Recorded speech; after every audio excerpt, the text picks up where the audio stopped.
O ngayon mga kabunyog, mga kababayan, ah, ah, marami nga ang nagtatanong, bakit unang-una, bakit kailangan ang rally for transparency and a better democracy? Pangalawa, bakit kailangang 3 araw? Bakit kailangang 3 araw? Kumbaga, magrarally ka for transparency and a better democracy, tapos 3 araw? Parang, ang, ano yun, maliban na lang kung may iba kang design. Maliban na lang kung may iba kang plano para dyan sa rally na yan. Hmm? So yan mga kabunyog, mga kababayan. Una, ang pinag-uusapan ngayon, justice and accountability. Yan ang pinakamatinding kahilingan ngayon. Yan ang urgent na kahilingan ng mamamayan, katarungan at pananagutan, justice and accountability. Katarungan saan? Sa ginawang ito ng mga korap na ito sa ating bayan, kailangan ng bayan katarungan. Tingnan nyo yung mga namatay sa mga baha sa Cebu. Umabot na yata ng 300 o 250 plus. Michael Castillo, hi, shout out sa iyo. Judy Malapitan Quiros, good evening. Joey Tabilla, kay Rolly, kay Nisi Mendoza, Jukar de Clapper, shout out sa inyo. Yung mga hanggang ngayon, yung mga kababayan natin nakalubog pa sa baha. Sa Bulacan, sa maraming lugar. Sa Cebu City, grabe ang namatay. Grabe ang namatay na pinsala. Hustisya ang pinapanawagan nila. At yung mga korap dapat mapanagot. Kaya ang panawagan ngayon, hustisya at pananagutan. Pero itong INC, ang panawagan nila, transparency and a better democracy. Sa bagay, hindi naman tayo ang pinuno niyan, sa kanila namang karapatan yan. Kung ano man ang tawag nila sa rally nila, hi Michael Castillo.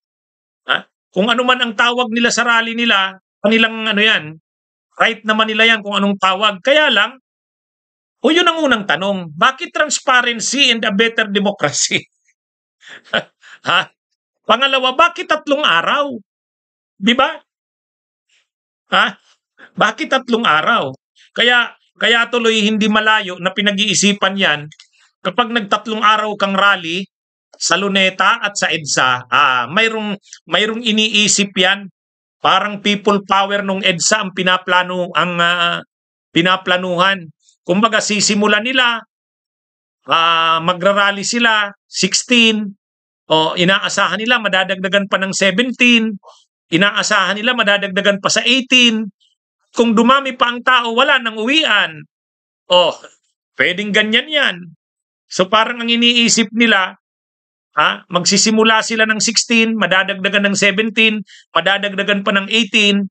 Depende kung lalong dumami ang tao, madagdagan ng madagdagan, tuloy-tuloy na sila hanggang siguro 19, hanggang kung ano man yung gusto talaga nilang mangyari.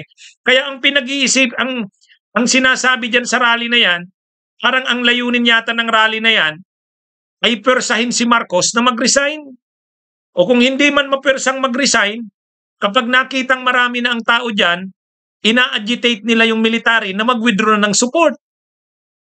Yan yung mga lumalabas dyan eh. Yan yung lumalabas dyan. Lalo na ngayon na lumabas yan kay Saldico. Yung video ni Saldico. Sila Grico Belhica nagpo-post na ngayon pa lang. Sabi ni Grico Belhica, ayan, salamat Saldico. Marami na ang a-attend sa rally namin sa November 16 to 18. kaya ano yan mga kabunyog, mga kababayan. Yan yung nila. Ang pinapalabas ng INC, hindi naman nila kasama yung ibang grupo. Sila daw, doon lang sila sa Luneta. Pero doon sa EDSA, People Power Monument, may grupong nag-organize doon. Ang tawag ay United People's Initiative, UPI. Ang UPI na yon, yan yung grupo nila Grico Belhica at saka yung mga retired ng mga military officers and generals. Ito yung mga retiradong opisyal ng Armed Forces of the Philippines. Sila retired Major General Pokis, retired General Orlando De Leon, yung vlogger na retired General Johnny Macanas, yung si retired Captain Dado Enriquez, si retired Colonel Mitran, yung mga pinangalanan ni Montulfo doon sa kanyang di umano'y mga promotor ng destabilisasyon at posibleng kudeta. Oh, yan yon. Kaya nag-organize sila ng rally doon sa EDSA. Yung Iglesia ni Cristo doon sa Luneta. Doon sa EDSA People Power Monument, yung United People's Initiative.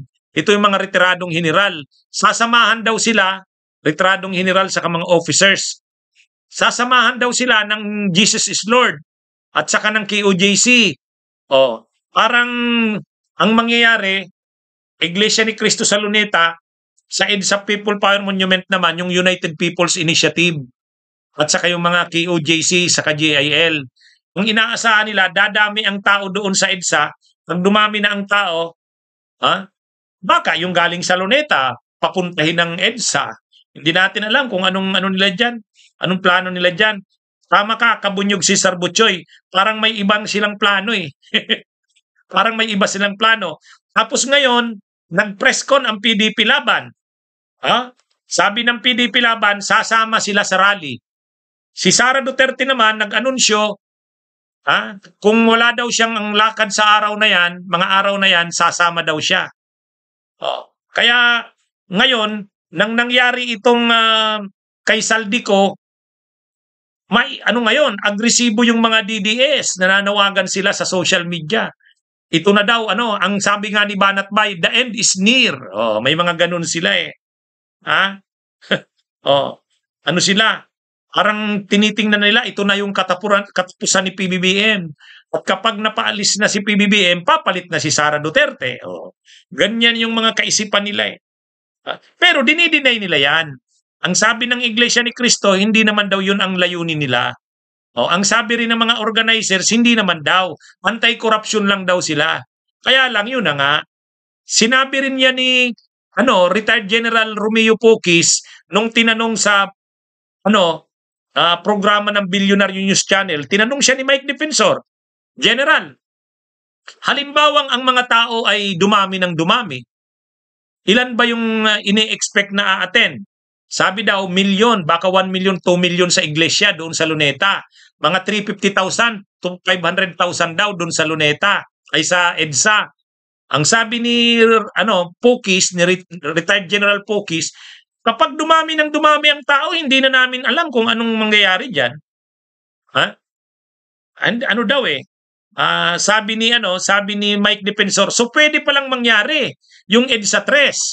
Kung nangyari sa EDSA yung EDSA 1 at saka yung EDSA 2, baka posible pa lang mangyari diyan yung EDSA 3. Sabi ni retired Major General Poquis, daw. Wala na daw siya, hindi daw nila yan makontrol. Hindi daw yan tulad ng military na mayroong command. Pag sinabi mong ganitong gawin, ganun gagawin. Yan daw hindi. Ano daw yan eh, pag dumami na ang tao, hindi na nila alam kung anong mangyayari. Anyway, abangan natin. Pero sa totoo lang, kahit pa mag-mobilize ang Iglesia ni Cristo dyan ng 1 million, 2 million, hindi naman yan minority pa rin yan ng Pilipinas. Ang karamihan ng Pilipino, Katoliko. Ang pagkakaiba lang kasi ng Katoliko, ayaw sa mga ganyan eh. Ang Katoliko kasi, hindi na nanawagan ng mga political na ay korupsyon ang simbahan. Sa katunayan, sasama ang simbahang Katoliko sa November 30 kasi anti-corruption yon. Kaya yung mga grupo ng simbahang Katoliko naghayag na hindi sila kasama dyan.